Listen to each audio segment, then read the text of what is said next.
Hamas ने एक बड़ा हमला इजराइल पर किया है। इससे पहले इजराइल लगातार गाजा पट्टी पर हवाई हमले करता है। पिछले दिनों इजराइल के हमले में फिलिस्तीन के हजारों लोग मारे गए, न जाने कितने लोगों ने अपनी जान गंवाई। पर इस बार हमास ने जोरदार जवाब दिया है और हमास की ओर से किए गए ताजा हमले में इजराइल को बहुत बड़ा झटका लगा है। ये साल का सबसे बड़ा हमला माना जा रहा है। जो सूचना सामने आई है उसके मुताबिक देर रात हमास की ओर से खतरनाक रॉकेट फायर किए गए। सबसे बड़ी बात ये कि जो रॉकेट फायर किए गए वो बहुत कम समय में एक साथ कई मारक फायर कर सकता है। हमास की ओर से इससे पहले भी एक साथ कई रॉकेट फायर किए गए। आधे से ज्यादा रॉकेट इजराइल में सटीक ठिकानों पर गिरे। जिन ठिकानों पर हमास ने निशाना साधा वो पूरी तरह से बर्बाद हो गए। इजराइल का एयर डिफेंस सिस्टम एक बार फिर पूरी तरह से फेल नजर आया।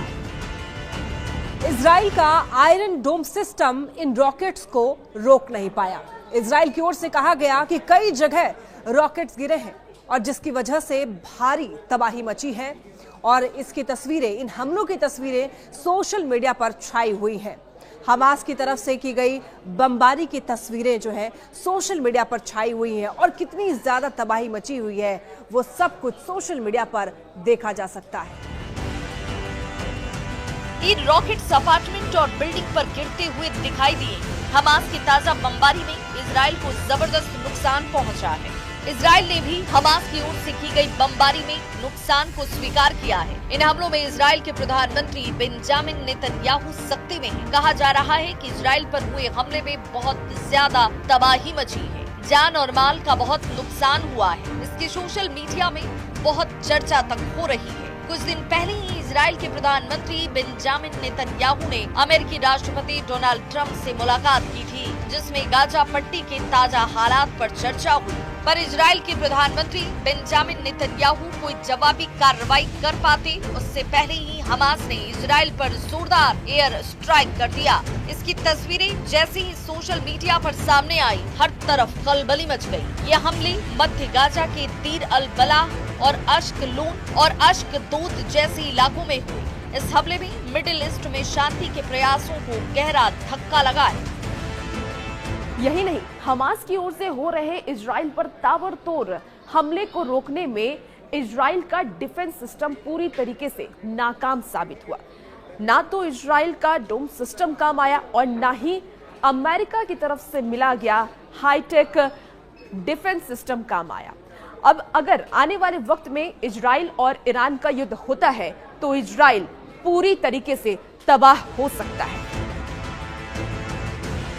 जबकि ये डिफेंस सिस्टम इजराइल के लिए बेहद महत्वपूर्ण था। इससे पहले इजराइल अपने डिफेंस सिस्टम का पूरी दुनिया में बखान करने का कोई मौका नहीं छोड़ता था। इजराइल ने एंटी बैलिस्टिक मिसाइल सिस्टम और डोम सिस्टम की बढ़ चढ़कर चर्चा की, पर हमास के ताजा हमलों में ये सिस्टम फेल रहे और इजराइल की सुरक्षा को लेकर गंभीर सवाल खड़े हो गए।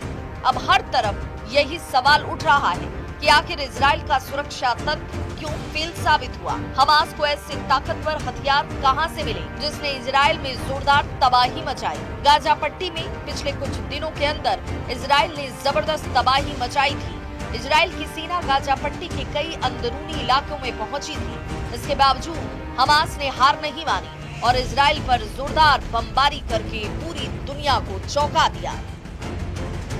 इजराइल का कहना है कि गाजा पट्टी के जिन इलाकों में हमास का कब्जा है वहां पर हमास ने कुछ विदेशी बंधकों को भी कैद करके रखा हुआ है और इन्हीं बंधकों को तलाशने के लिए इजरायली सेना चप्पा चप्पा छान रही है। हालांकि अभी तक इनका कुछ अता पता नहीं लगा है। ये भी कहा जा रहा है कि ईरान की ओर से हमास के अल कासिम ब्रिगेड के पास लगातार गोला बारूद की सप्लाई हो रही है। इन हमलों ने साफ संकेत दिया कि हमास झुकने को तैयार नहीं। हमास ने ये कह दिया है कि इजराइल लगातार हमले करता रहा तो बंधकों की सही सलामत वापसी पर कोई वादा वो नहीं कर सकता है। इजराइल अमेरिका से चाहे कोई भी डील कर ले। हमास ने दावा किया कि फिलिस्तीनी गाजा पट्टी से हटने वाले नहीं है। अगर इजराइल जबरदस्ती फिलिस्तीनियों को गाजा पट्टी से हटाने की कोशिश करेगा तो इजराइल की ये कोशिश सफल नहीं होगी। इसीलिए हमास के लड़ाके एक के बाद एक इजराइल पर लगातार अटैक कर रहे हैं। और मिसाइलों के ताबड़तोड़ वार से इजराइल को मिट्टी में मिलाने पर आमादा हैं। उधर हमास के हमलों के जवाब में गाजा पट्टी के विभिन्न क्षेत्रों में इजरायली हमले में कम से कम 19 फिलिस्तीनी मारे गए। गाजा सिविल डिफेंस का कहना है कि गाजा शहर के उत्तर पूर्व में खास करके जो इजराइल ने निशाना बनाया घरों को, उसमें 10 महिलाओं और बच्चों को मार दिया गया। गाजा पट्टी के उत्तर में जबालिया क्षेत्र में इजरायली सेना ने 3 लोगों की हत्या कर दी और अन्य को घायल कर दिया। गाजा पट्टी के दक्षिणी शहर खान यूनुस में इजरायली ड्रोन हमलों में कम से कम 2 बच्चे समेत 5 लोगों की जान चली गई। वहीं केंद्रीय नुसेरात शहर में विस्थापितों को भोजन वितरित करने वाले एक टेंट पर इजरायली विमान के हमले में एक शख्स की मौत हो गई। फिलिस्तीनी सुरक्षा सूत्रों के अनुसार पिछले कुछ समय से गाजा सिटी के पूर्वी हिस्सों बेत हनून और बेत लाहिया क्षेत्रों में इजरायली तोपखाने से लगातार गोलाबारी की जा रही है।